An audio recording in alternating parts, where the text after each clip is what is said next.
Okay. Good afternoon, Dr. Paula. I Good am afternoon. Sheenu. I am Sheenu Seni, a team member of Eurasia Research, and today I will be taking your interview. Okay, nice to meet you. And please allow me a moment to record this chat session. hmm Hello, Dr. Paula. Welcome to the chat session for Eurasia Research. How are you doing? I'm good. How are you? I'm great. Thank you. Thank you for asking. And we are really grateful to have you today. I'm I happy would to be here. Thank you.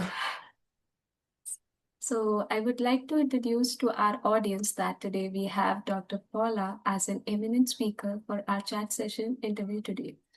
She's affiliated to Faculty of Business and Management Studies, European International University, Paris, France.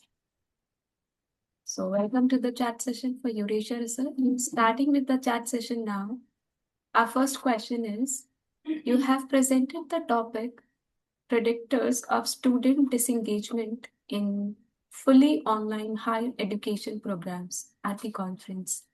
Please explain your research in a nutshell. Yes, thank you for asking. I'm Dr. Paula Abola. I'm Associate Dean and Director of DBA Studies at European International University, EAU Paris. And my research focuses on why students disengage in higher education, delivered via online mode of delivery, often before they drop out. So I study disengagement as a real lived experience, not just a withdrawal statistic. Using a global sample of 140 students studying an online mode of delivery, I found disengagement was generally low to moderate, but certain factors consistently predicted higher disengagement. And the strongest predictors were digital fatigue, mental well-being burden, and time zone or external demands. Instructional factors also mattered. For example, course design clarity, instructor presence, feedback quality, and sense of community. And these each independently predicted disengagement after controlling for demographics. And the practical message, especially relevant for institutions like my own, that work with international learners studying in an online mode of delivery, is that disengagement is not mainly about who the student is, but about how education delivered via online modes of delivery is structured and supported amid real world pressures. That's good to hear.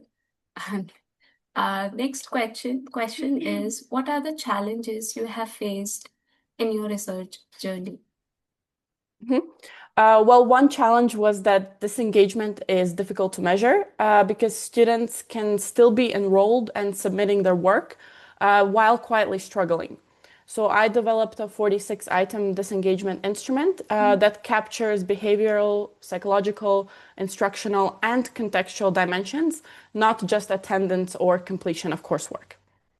A second challenge was recruiting a truly global sample because I work at EIU Paris, where students often study across borders and time zones. I wanted the sample to reflect that reality. So that meant wider outreach and careful design to keep questions very clear and meaningful across different contexts. And finally, of course, balancing research with my leadership responsibilities, including my associate dean duties and DBA program oversight. It was quite demanding, but it also helped. I was constantly seeing the real world patterns behind the data, which kept the study very grounded and practical. That's quite impressive how you have, faced your challenges and was able to move ahead. Thank you. So, what was your motivation during the research? So my motivation came directly from my work at EAU Paris, where I support learners who study via an online mode of delivery and doctoral candidates who are often working professionals or international students. So throughout my career in education, where I have worked at several institutions who deliver education via online modes of delivery, I've seen a similar pattern. So students are very capable and motivated, but they get tired from screen overload, mental strain, and of course, the real life scheduling pressures.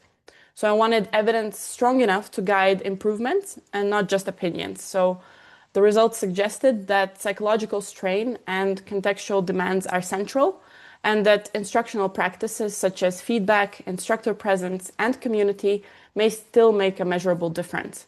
So ultimately, my motivation is to contribute to better learning design for online mode of delivery, and student support, of course. So especially for globally distributed students who rely on education via this type of mode of delivery as their main access route. That's good to know. So, our next question is, what advice would you give to young researchers who are just starting in the research world based on your experiences and insights? So first, I would say pick a research problem that you genuinely see in the real world. So for me, working in higher education and delivering education via an online mode of delivery at EIU Paris made the research question obvious because it came from my daily experience. Secondly, also build your study around clarity. You don't need an overly complex design to produce useful work, but you do need a very clear framework, clean measurement, and analysis that answers your research question directly. And third, I would say focus on impact. Don't just aim for publication, but aim for findings that institutions can use. So if your research can inform better student support or better course design or better policy decisions, then your work will matter long after the publication. Well, I think the young researchers would love your advice and definitely will keep in mind while, doing their completing their research papers. So, moving ahead with our last question, your positive feedback about our conference. So I really appreciated how international and inclusive the conference was. As someone working at EIU Paris with globally distributed students, I value events that bring together diverse educational perspectives instead of treating one system as the default. And also, the online and pre recorded presentation option was excellent because it reflects how academic work and collaboration actually happen today in the real world. And the conference was very well organized and gave researchers a professional platform to share practical findings that can improve teaching and learning. So I very much thank you for the opportunity to contribute. Thank you so much for this positive feedback and for sharing your experiences with us. Thank you for attending this chat session. We are Thank you. honored to have you, and it will be great to see you at our future conferences as well. Thank you. I look Anything? forward to that. Same here. If anything you would like to mention? I think that will be it. Thank you. Okay, thank you. See you. Thank you. Bye bye. Bye.